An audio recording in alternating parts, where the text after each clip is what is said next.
This video sponsored by BuyMood shopping app.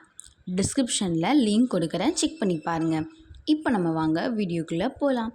இன்றைக்கி நாம் custard apple அப்படின்னு சொல்லப்படுற சீத்தாப்பழத்தை பற்றி பார்க்க போகிறோம். பார்க்கலாமா? சீத்தாப்பழத்தில் இவ்வளோ நல்ல விஷயம் இருக்கான்னு நீங்களே ஆச்சரியப்படுவீங்க. வாங்க போகலாம். சீத்தாப்பழம் பல்வேறு ஊட்டச்சத்துக்கள் நிறைந்த கிருமியான சுவையான பழங்களில் ஒன்று. ஆன்டி ஆக்சிடென்ட்கள், பொட்டாசியம், மெக்னீசியம் போன்ற ஊட்டச்சத்துக்கள் இவற்றில் அதிகம்.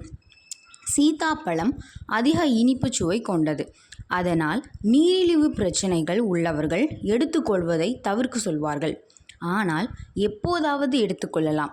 அதே போல சில குறிப்பிட்ட சீசனில் மட்டும் கிடைக்கும் இந்த பழத்தை கிடைக்கும் சமயங்களில் உணவில் அதிகம் சேர்த்து கொள்வதால் பல்வேறு ஆரோக்கிய நன்மைகளை பெற முடியும்.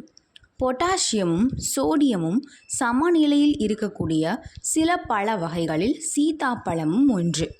இது இரத்த அழுத்தத்தை கட்டுப்படுத்தவும் முறைப்படுத்தவும் சீத்தாப்பழத்தில் உள்ள பொட்டாசியமும் சோடியமும் உதவுகின்றது.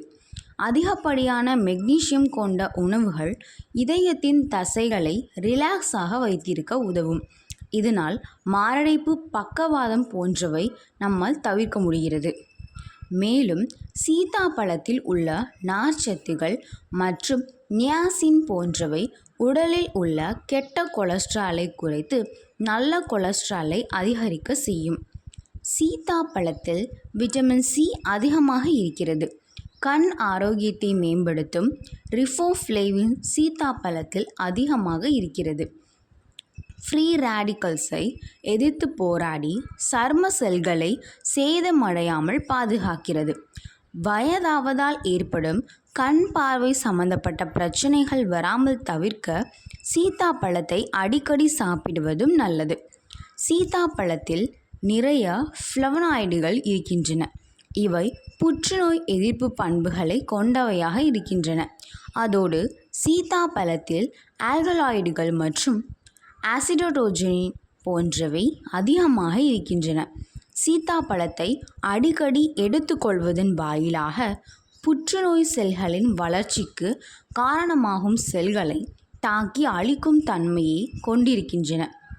மேலும் சீத்தாப்பழம் அடிக்கடி எடுத்துக்கொள்வதன் வாயிலாக உணவு மற்றும் மற்ற இதய பிரச்சனைகளும் தீரும். அதிக அளவில் மெக்னீசியம் இந்த சீத்தாப்பழத்தில் இருக்கிறது.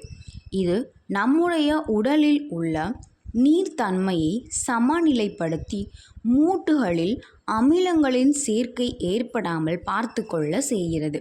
மேலும் இது கீழ்வாதம் போன்ற நோய்களின் அறிகுறிகளில் இருந்து தடுக்க உதவுகிறது. சீத்தாப்பழத்தை அடிக்கடி சாப்பிடுவதால் தசைகளின் பலவீனத்தை எதிர்த்து போராட உதவ முடியும். அதோடு எலும்புகளை வலுப்படுத்தும். கால்சியம் சீத்தாப்பழத்தில் அதிகமாக இருக்கிறது. சீத்தாப்பழத்தில் விட்டமின் பி காம்ப்ளெக்ஸ் நிறைந்திருக்கிறது. இது மூளையில் ஏற்படும் இரசாயன மாற்றங்களை சமநிலையில் வைத்திருக்க உதவும். மேலும் அதிகப்படியான டென்ஷன், மன அழுத்தம், மனச்சோர்வு போன்ற பல்வேறு நரம்பு மண்டலம் மற்றும் மூளை தொடர்புடைய பிரச்சனைகளை சரி செய்ய விட்டமின் பி உதவுகிறது. இது சீத்தாப்பழத்தில் அதிக அளவில் இருக்கிறது. கெலட், ஆர்த்ரைட்டிஸ் மற்றும் தொற்றுகளின் காரணமாக உண்டாகும் பல்வேறு நோய்களை சரி செய்வதற்கு சீத்தாப்பழத்தை சாப்பிட்டு வருவது நல்லது. ஓகே, இன்றைக்கி நாம் சீத்தாப்பழத்தை பற்றி நிறையவே பார்த்துட்டோம். இன்னொரு நாள் இன்னொரு வீடியோவில் கண்டிப்பாக பார்க்கலாம். அடுத்த வாரம் இதே மாதிரி ஒரு வீடியோவில் பார்க்கலாம். பாய்.